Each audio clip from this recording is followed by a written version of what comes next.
When I first met Hannah, I never thought our story would teach me one of the biggest emotional truths about love, longing, and the subtle ways younger women express feelings they don't always say out loud. I was 36 at the time, newly single, and entirely uninterested in anything serious. Hannah was 24, full of life, charm, curiosity, and all the innocence of someone still discovering herself. We met in the most unexpected way, at a quiet coffee shop near my office in Austin, Texas. I went there often to work on my laptop in peace. One afternoon, I noticed her at the corner table, struggling with her tablet and a stack of law school books. Her frustration was clear. I offered a simple tip about syncing her notes with cloud storage. That tip turned into a conversation. That conversation turned into more coffee meetups. And before I knew it, I was looking forward to seeing her every week. I thought it was innocent at first, just friendly exchanges.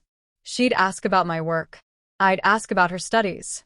But soon, the texts began, first during the day, then at night. They were thoughtful, warm, and funny. And when we didn't meet for a few days, her messages grew longer, deeper. She wanted to know everything about me. She wanted to share everything about her. That's when I noticed the signs. The signs I didn't fully understand back then but would come to recognize later as universal signals younger women tend to give when they deeply miss you but might be too proud, shy, or uncertain to say it out loud. It started with random texts, memes, photos of her dinner, or a song she thought I'd like. Once, after we hadn't seen each other for a week, she sent a selfie captioned, "Missing our coffee talks hot beverage." It was subtle but deliberate. Her eyes were soft, like she was searching for connection. Younger women, I would later learn, often communicate missing someone through small but emotional digital breadcrumbs. And 96% of the time, it's not even about the content. It's about the timing. She'd post on social media too, knowing I would see it. A throwback photo of the coffee shop, a quote about longing, or even just a sunset with a caption like, "Wish someone was here." These weren't random.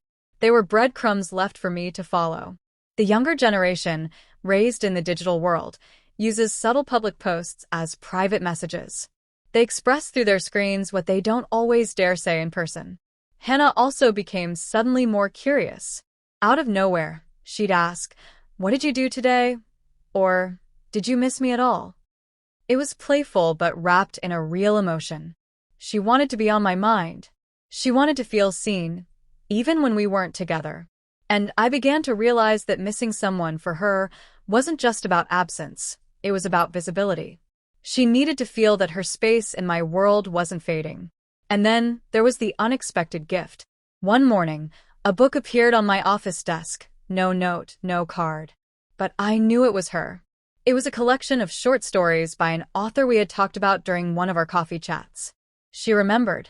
And she wanted me to know that even in her busy world of exams and internships, I occupied a space in her thoughts. I called her that night and asked if she had anything to do with it. She just laughed and said, "Well, maybe I thought you'd need something good to read." That's another thing I learned. When younger women miss you, they often give without asking.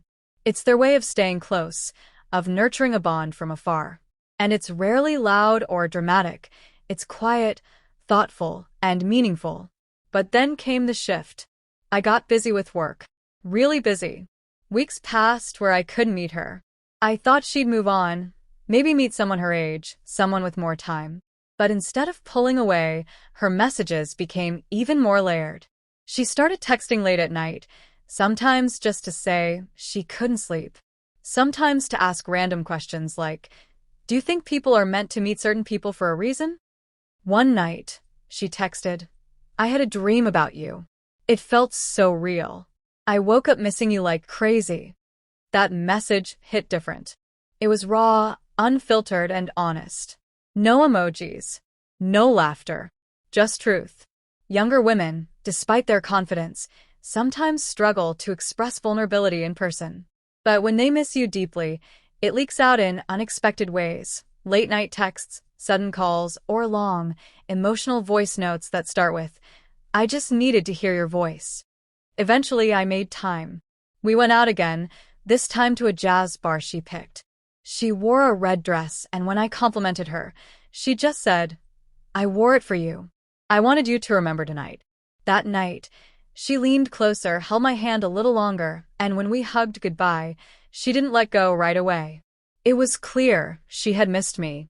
A lot. And not in the dramatic, movie-style kind of way, but in the real, honest, deeply emotional way that younger women often feel, but only express when they can no longer hold it in. Eventually, we drifted apart. Not because of a fight. Not because she stopped caring. Life just moved in different directions. She got an internship in New York. I moved to Denver for a new role. Our story paused, but it never really ended in my mind.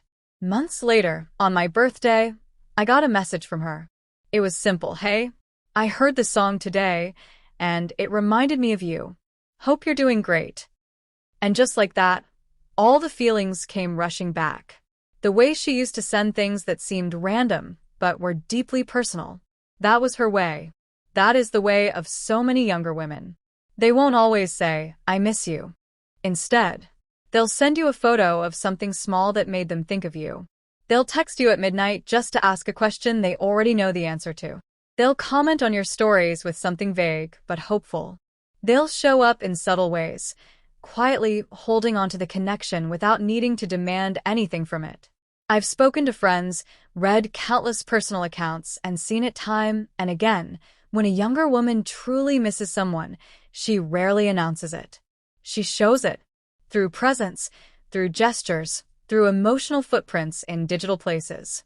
96% of them will do something. They won't disappear completely. Even if they feel embarrassed or rejected, they'll leave the door cracked open. Maybe with a message. Maybe with a like. Maybe with silence that begs for your attention. And if you notice it, truly notice it, you'll see that missing someone is not just about absence. It's about hope. Hope that you still care. Hope that you'll respond. Hope that what was once shared still means something. I never did respond to that birthday message. Not because I didn't care, but because I didn't know what to say. And maybe that silence closed the last door between us. But sometimes, late at night, I scroll back to those old messages. The random photos. The book she left me. The voice notes. And I smile.